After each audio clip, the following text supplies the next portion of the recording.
প্রিয় দর্শক, আসসালামু আলাইকুম। তুরস্কের গুরুত্বপূর্ণ শহর ইস্তাম্বুল আগে কনস্টান্টিনোপল নামে পরিচিত ছিল।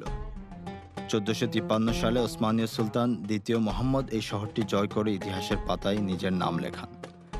এটি ছিল রোমান অর্থাৎ বাইজেন্টাইন সাম্রাজ্যের রাজধানী।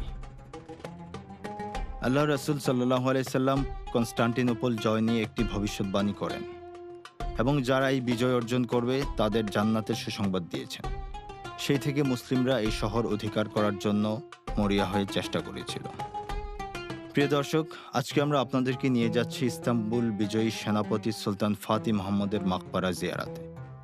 তার নির্মিত মসজিদের পাশাপাশি শুয়ে আছেন ইতিহাসের এই জান্নাতি বীর যোদ্ধা এবং তার সহধর্মিণী গুলবাহার।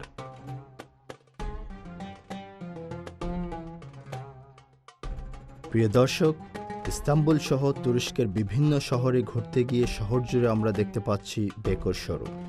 এটি ইউরোপের নাম্বার 1 হোম অ্যাপ্লায়েন্স কোম্পানির একটি ব্র্যান্ড, যা এখন পাওয়া যাচ্ছে আমাদের দেশেই সিঙ্গার বেকো স্টোরে। আসসালামু আলাইকুম প্রিয় দর্শক, স্বাগত জানাচ্ছি মাহে রমজানের বিশেষ আয়োজন সিঙ্গার বেকো নিবেদিত তুর্কি কাফেলা অনুষ্ঠানের আজকের পর্বে।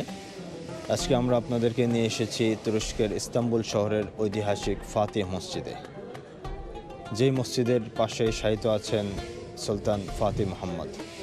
আজকে আমরা আপনাদেরকে নিয়ে জিয়ারত করব সুলতান ফাতিহ মুহাম্মদের মাকবারা, জেনে আসবো তার জীবনের সংগ্রামী ইতিহাস।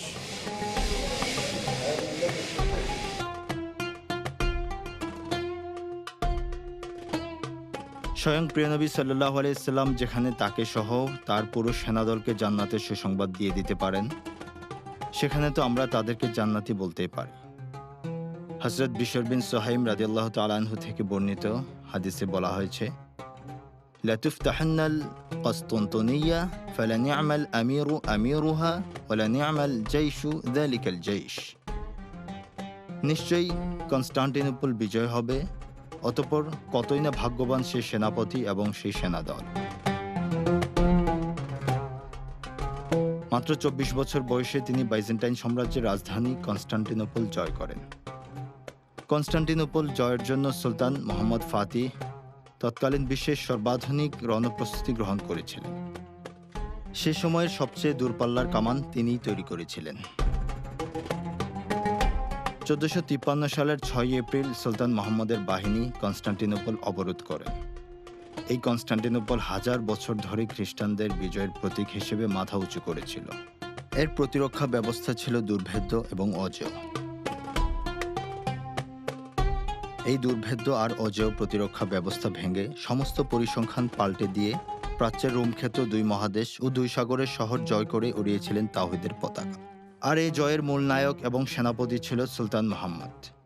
কনস্টান্টিনোপল বিজয়ের পর যার নামের সাথে যুক্ত হয় ফাতিহ, যার অর্থ বিজেতা, তার নাম হয়ে যায় সুলতান ফাতিহ মুহাম্মদ। তিনি এখন আর শুধু সুলতান মুহাম্মদ নন, তিনি এখন সেই মোবারক সেনাপতি আল ফাতিহ বিজয়ী।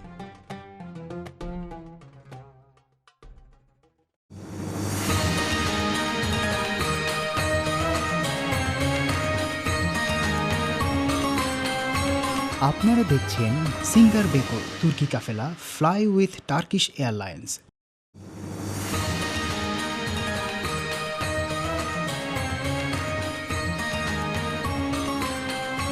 আপনারা দেখছেন সিঙ্গার বেকো তুর্কি কাফেলা ফ্লাই উইথ টার্কিশ এয়ারলাইন্স। শহরে প্রবেশ করলেন সুলতান।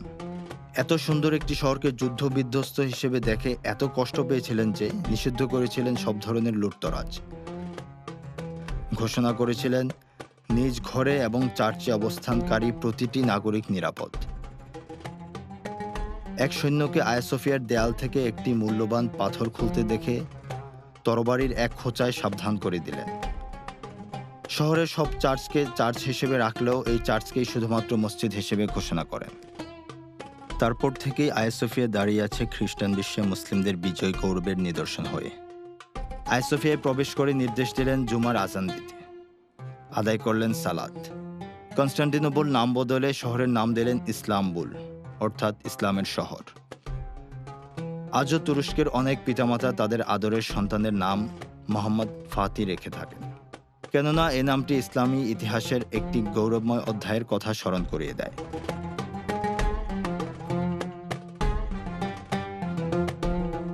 আমরা এই মহান সেনাপতির কবর জিয়ারত করলাম, প্রাণ ভরে দোয়া করলাম ইস্তাম্বুল বিজয়ী এই সেনাপতির জন্য।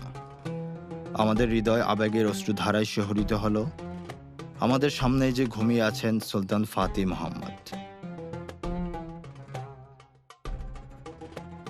বিশাল আকৃতির কবরটি কাচের দেয়াল দিয়ে ঢাকা। বিশাল গম্বুজওয়ালা পুরো ঘরটি চমৎকার সব কারুকার্য দিয়ে পরিপূর্ণ। ঘরটির চারিদিকে কোরআনের নানা আয়াত এবং হাদিস দিয়ে ক্যালিগ্রাফি করা, যা ঘরটির সৌন্দর্য বাড়িয়ে দিয়েছে।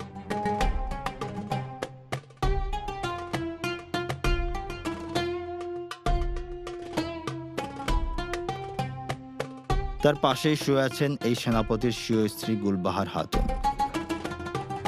আমরা তার কবরও জিয়ারত করে দোয়া করলাম এই মহান সেনাপতির সহধর্মিনীর জন্য।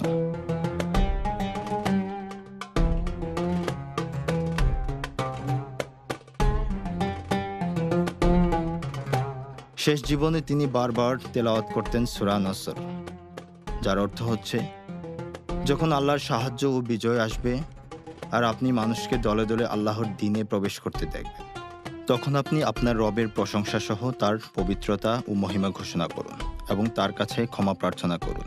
নিশ্চয় তিনি তাওবা কবুলকারী।